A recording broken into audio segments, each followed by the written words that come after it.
अब रिजल्ट से कमाल कर दिया है जामिया ने एक बार फिर से। और मैं जानबूझकर जामिया मिलिया इस्लामिया बोल रहा हूं, इसलिए कि जिस तरीके से पिछले कुछ वर्षों में इस यूनिवर्सिटी को निशाना बनाने की कोशिश हुई है, उसे देखते हुए इस रिजल्ट के बाद उन लोगों को चुल्लू भर पानी में डूबकर मर जाना चाहिए। विकास दिव्य कीर्ति और अवध ओझा जैसे दिग्गज सेलिब्रिटी मास्टर जामिया मिलिया के आगे पानी भर रहे हैं, पानी। फीस भी बताएंगे आपको, कितना सिलेक्शन हुआ यह भी बताएंगे, और यह भी बताएंगे कि उसमें हिंदू ज्यादा हैं या मुसलमान या फिर सारी जातियों और धर्मों के लोग इसमें शामिल हैं। किन लोगों को पढ़ाता है जामिया, किन लोगों को आईएएस बनाया है। सिविल सर्विसेज की परीक्षा में इससे शानदार रिजल्ट भारत में न किसी यूनिवर्सिटी का है, न किसी कोचिंग सेंटर का है, न किसी सामुदायिक केंद्र का है। जामिया मिलिया इस्लामिया में उसकी कोचिंग में एडमिशन का मतलब होता है कि आईएएस में सिलेक्शन की सबसे बड़ी संभावना को हासिल कर लेना। यह जो रिजल्ट आपके सामने दिखाई दे रहा है, वो रिजल्ट अपने आप में सिर्फ उसके लिए एक शब्द बनता है, कमाल, बेमिसाल, खूबसूरत, और इन सब से ज्यादा अगर कहें तो डाइवर्स, विविधतापूर्ण।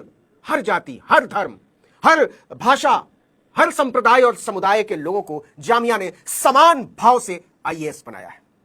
100 बच्चों को, छात्रों को, छात्राओं को कोचिंग दी जामिया ने, जामिया मिलिया इस्लामिया ने, जो दिल्ली में है, ओखला में। और 100 में से ये जो सिलेक्शन है वो 32 लोगों का सिलेक्शन है।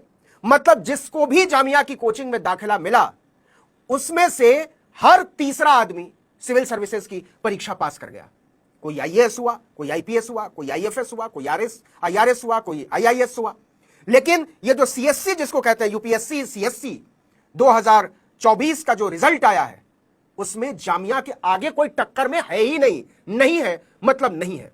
अब जो आगे की बात मैं करने जा रहा हूं कि नफरती चुल्लू भर पानी में डूब मरे, घृणा फैलाने वाले चुल्लू भर पानी में डूब मरे, और डूब मरे इसलिए कि दीदा फाड़ कर देखे इस रिजल्ट को। इस रिजल्ट में जो सबसे पहले के 3 नाम हैं, जिन्होंने 33वीं रैंक हासिल की है, 40वीं रैंक हासिल की है और 51वीं रैंक हासिल की है, इन तीनों में से एक भी मुसलमान नहीं है। जरा सुदर्शन टीवी वाले सुरेश चौहान के आंख फाड़ ले, दूरबीन लगा ले और चुल्लू भर पानी में डूबकर मर जाए सुरेश चौहान के बेशर्म आदमी, जो कहता है कि आईएएस जिहाद चल रहा है। मूर्ख, जाहिल, उजट, गवार, ये शब्द सारे के सारे मैं सुरेश चौहान के लिए इस्तेमाल कर रहा हूं।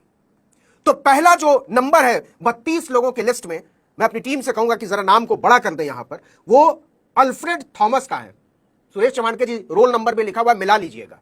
और तमाम नफरती घृणा फैलाने वाले रेखा गुप्ता, दिल्ली की मुख्यमंत्री, भी मिला ले जरा। रेखा गुप्ता भी बहुत उछल उछल कर कहती थी कि सस्ते में पढ़ाई नहीं होनी चाहिए। खुद दिल्ली यूनिवर्सिटी में फोकटिया पढ़ाई करेंगी और बाकी दुनिया को कहेंगे कि सस्ते में पढ़ाई नहीं होनी चाहिए। जेएनयू में कम फीस लगती है, जामिया में कम फीस लगती है। फीस भी बताऊंगा कि विकास दिव्य कीर्ति की फीस से जरा मिला लीजिएगा जामिया की फीस को, अवध ओझा की फीस से मिला लीजिएगा जामिया की फीस को, राव आईएएस, तमाम कितनों का नाम लिया जाए, मिला लीजिएगा फीस को। तो पहला जो नंबर है 33वीं रैंक, अल्फ्रेड थॉमस। न हिंदू न मुसलमान, ईसाई है। शर्म आई बेशर्म लोगों। दूसरा नंबर इरम चौधरी, 40वीं रैंक, हिंदू। तीसरा नंबर रुचिका झा, 51वीं रैंक, फिर से हिंदू। चौथा नंबर देवांशी सक्सेना, 124वीं रैंक। ये सब प्रॉपर आईएएस हुए, हिंदू। इसके बाद 5वें नंबर पर आते हैं मोहम्मद मुनीफ भट्ट, फिर आबिदा अनम अशफाक अहमद, फिर अनुप्रिया राय 7वें नंबर पर, 189वीं रैंक। उसके बाद नम्रता अग्रवाल, सुनिएगा बाबा रामदेव, आप भी सुनिएगा जरा। रूह अफजा पर आपको बदमाशी सूझती है ना, सुप्रीम कोर्ट को और हाई कोर्ट को हंटर चलाना पड़ता है ना आपकी बदतमीजियों पर, बेहयाइयों पर, तो सुनिएगा।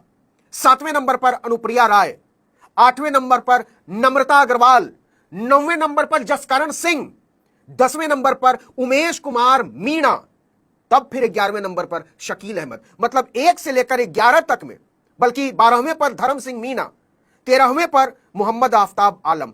जो 13 तक है, 13 तक में केवल 3 मुसलमान हैं, 1 ईसाई, और बाकी के सारे लोग, 9 लोग हिंदू।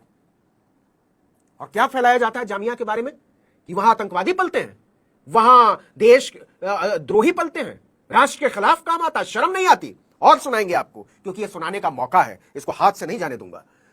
11वें 13वें तक मैंने पढ़ दिया था। 14वें नंबर पर डिम्पी राजौरा, 15वें पर मोहसिना बानो। जरा महिलाओं पर गौर कीजिएगा और शर्म कर लो रामदेव जैसे लोगों कि क्या करते हो। एक बात और, ये जो भी लोग हैं, कोई जेएनयू में पढ़कर आया है इस लिस्ट में, कोई जामिया में पढ़कर आया है, कोई दिल्ली यूनिवर्सिटी में पढ़कर आया है, कोई बीएचयू में पढ़कर आया है, कोई इलाहाबाद यूनिवर्सिटी, इसमें से कोई भी आदमी गुरुकुल कांगड़ी से पढ़कर नहीं आया है, रामदेव के योग विद्यालय से पढ़कर नहीं आया है। तो जो ये लोग बता रहे हैं कि हम मंदिर बनाएंगे और गुरुकुलम बनाएंगे, आचार्य कुलम बनाएंगे, वो आईएएस नहीं बना सकते। हिंदुओं सुन लो ध्यान से, आईएएस, आईपीएस, आईआरएस ये तो जामिया जेएनयू अलीगढ़ वाले ही बनाते हैं, दिल्ली यूनिवर्सिटी वाले बनाते हैं, बीएचयू इलाहाबाद वाले बनाते हैं, वर्धा वाले बनाते हैं, नागपुर यूनिवर्सिटी वाले बनाते हैं, बंबई यूनिवर्सिटी वाले बनाते हैं। देश के तमाम विश्वविद्यालय जो बहुत कम पैसों में पढ़ाई कराते हैं। आईएएस की फीस भी बताऊंगा कि 100 में से 32 सिलेक्शन की फीस कितनी है। मोहम्मद आफ्ताब आलम, डिम्पी राजौरा, उसके बाद मोहसिना बानो, उसके बाद अबू सालिया खान कुलकर्णी, सैयद मोहम्मद आरिफ मोइन, गुलाम हैदर, हसन खान, फिर सची जायसवाल, फिर घांची गजाला, मोहम्मद अनीफ, मोहम्मद सलाह, उसके बाद सदफ मलिक, फिर प्रतीक सिसोदिया, जावेद मेव, पीरजादा उमर, नाजिर अहमद बिजरान, नीरज मीणा। मीणा तो 2 हो गए, आदिवासी होते हैं, पता है ना रामदेव, सुरेश चौहान के दीदा फाड़ के देख लो। नीरज मीणा, अर्जुन मालवीय, फिर निधि आती हैं, उसके बाद इकबाल अहमद और उसके बाद जेरी लालहरी थांग बिजंगपुई। ये जो पहले